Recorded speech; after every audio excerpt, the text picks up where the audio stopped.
L'homme ne vivra pas de pain seulement, mais de toute parole qui sort de la bouche de Dieu. Voici votre moment de méditation quotidienne.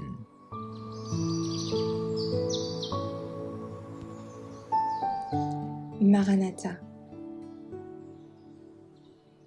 Le 12 février. Oseras-tu être différent?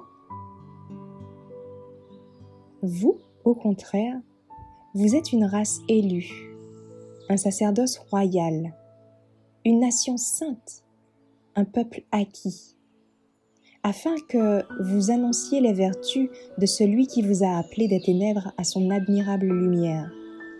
1 Pierre 2, verset 9. L'avertissement que le Fils de l'homme apparaîtra bientôt sur les nuées des cieux est devenu pour beaucoup un récit familier. Ils ont cessé d'attendre et de veiller. L'esprit égoïste et mondain qui se manifesta dans la vie révèle les sentiments du cœur. Mon Seigneur tarde à venir. Le même esprit égoïste et de conformité aux coutumes du monde qui existait au jour de Noé se manifeste de nos jours. Beaucoup qui professent être des enfants de Dieu se consacrent à la mondanité avec un enthousiasme qui nie leur profession de foi.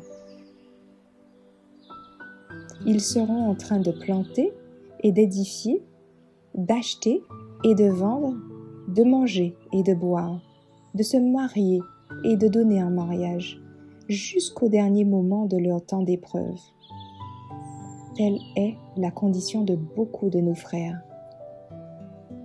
À cause de l'abondance de l'iniquité, l'amour de beaucoup s'est refroidi. Mon âme est accablée par le terrible manque de spiritualité qui se manifeste parmi nous.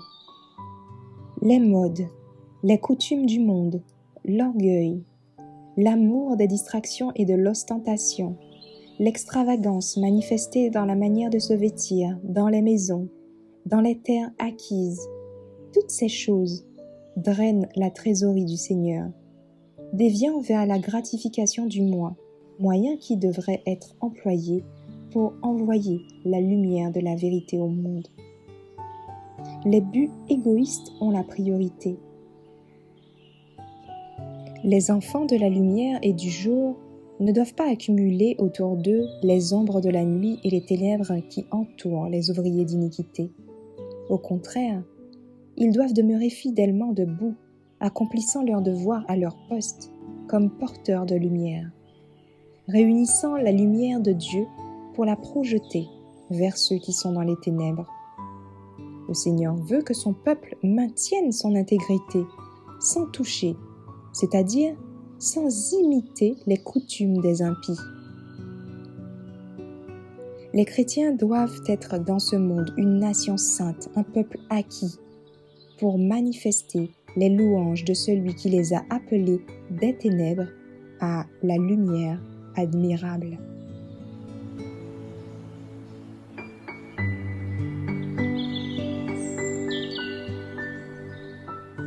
Merci d'avoir écouté cette présentation. Assurez-vous de nous rejoindre demain pour votre moment de méditation quotidienne avec lereste.org.